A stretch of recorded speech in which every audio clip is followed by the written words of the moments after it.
In the neon haze of Midnight Hollow Diner, where the air hung heavy with grease and regret, Jax Thornwood roared in on his matte black Harley, the engine's growl echoing like a beast unchained. At 35, Jax was the unchained king of the Iron Wolves, a biker gang forged in the fires of Lost Brothers and midnight vendettas. His frame, broad as an ancient oak and scarred like weathered leather, commanded silence in any room. Tattoos snaked up his arms like rivers of ink, telling tales of bar fights won and battles barely survived. His eyes, storm gray and unyielding, had seen too much, the grave of his little sister, taken by a father's rage years ago. That loss had armored his heart in steel, making him the stone-cold leader who rode through storms without flinching. The wolves, 8 hardened souls in leather vests emblazoned with snarling lupins, dismounted behind him, their boots thudding against the cracked asphalt like war drums. It was past midnight on a rain-slicked highway, the kind that swallowed wanderers whole. They claimed a corner booth, the diner's fluorescent lights casting long shadows over scarred tabletops. Jax lit a cigarette, the flame flickering across his chiseled jaw, as the door's bell tinkled like a fragile warning. She entered their orbit then, Seraphina Hale, or Sarah to the ghosts that haunted her shifts. 24, with hair like spun copper cascading in weary waves and eyes the color of forget-me-nots, she moved like a willow in wind, graceful, but bent near breaking. The diner was her reluctant kingdom, a refuge from the storm named Victor Kane, her ex who gripped tighter than any chain. Tonight, her uniform, a faded blue dress with a white apron, clung like a second skin, hiding the fresh map of bruises blooming purple across her collarbone and wrists. Victor's lessons, he called them, for daring to dream of more than his fists and empty promises. Sarah approached their table, notepad trembling slightly in her ink-stained fingers. "What'll be, gentlemen?" Her voice was soft as morning mist, laced with a southern lilt that could soothe savage beasts. She poured coffee for Jax first, her sleeve riding up just enough to reveal the mottled shadows on her skin, fingerprints etched in violence. Jax's gaze, sharp as a switchblade, caught it instantly.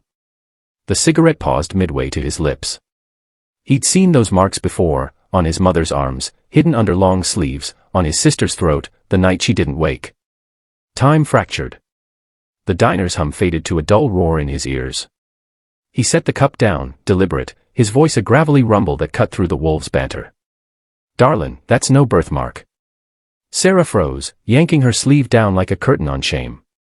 Heat flushed her cheeks, but she forced a smile, brittle as autumn leaves. "Just clumsy, sir. Clumsy as they come. More cream." The wolves chuckled, oblivious, but Jax's stare pinned her like a hawk on prey. Not cruel, piercing, as if he saw the fractures in her soul. The night wore on. The gang devoured burgers and ribs, stories of desert runs and rival dust-ups filling the air.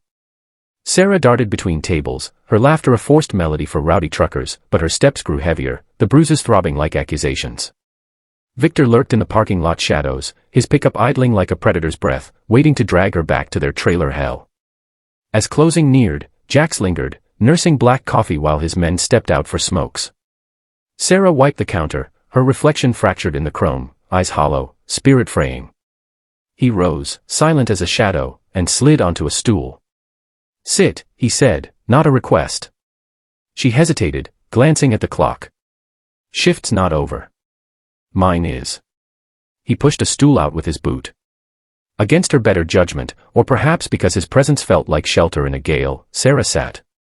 Up close, Jax smelled of rain-soaked leather and faint pine, a world away from Victor's stale beer and rage. "Those ain't from bumpin' into doors," he said, voice low, eyes never leaving hers. "Seen 'em too many times.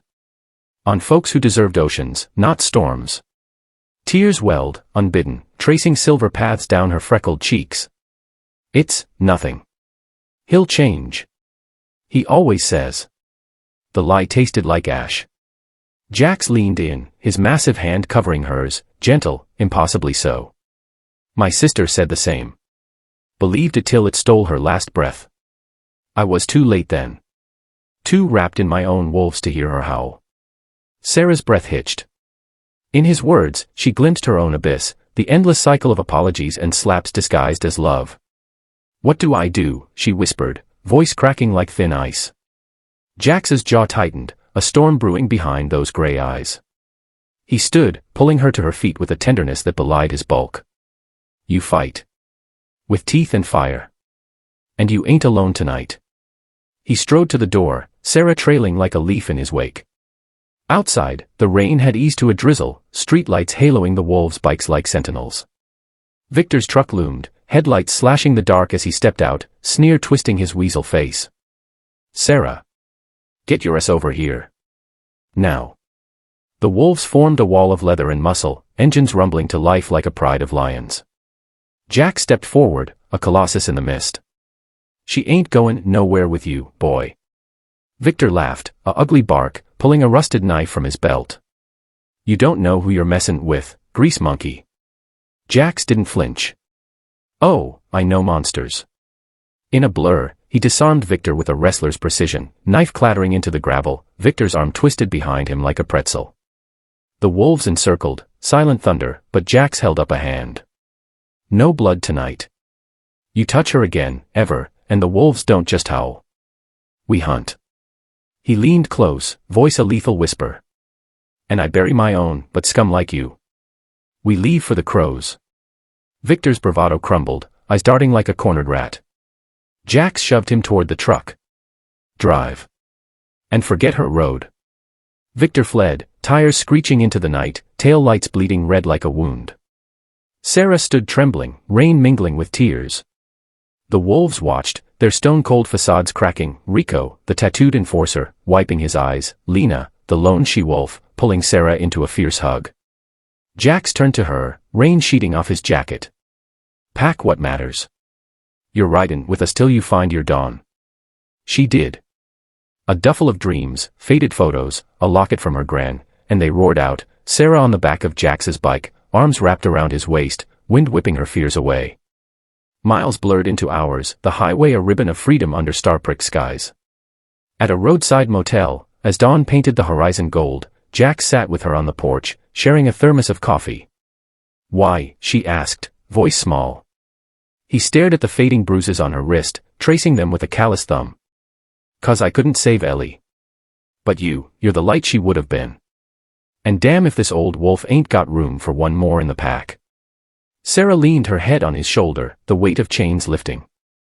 Word spread through the wolves' grapevine, a tale of the unbreakable leader who broke for a stranger. Bar Toughs bought rounds for the girl who tamed the alpha. Even Harlan Hawk Grimes, the grizzled VP with a heart like flint, confessed over a campfire one night, "Boss showed us what real strength looks like. Not fists. Forgiveness." Months later, Sarah stood tall in a sunlit classroom, diploma in hand, nursing school, funded by Jax's quiet donations from gang runs turned legit halls. The Iron Wolves had evolved, mechanics by day, guardians by night, their emblem now a wolf cradling a rose. Jax watched from the back, pride swelling like a tide. When she ran to him, wrapping him in joy, he whispered, "You melted us all, darlin'. Stone to stardust." In the roar of engines and the hush of healed hearts, they rode on, proof that even the coldest shadows yield to a single, brave spark.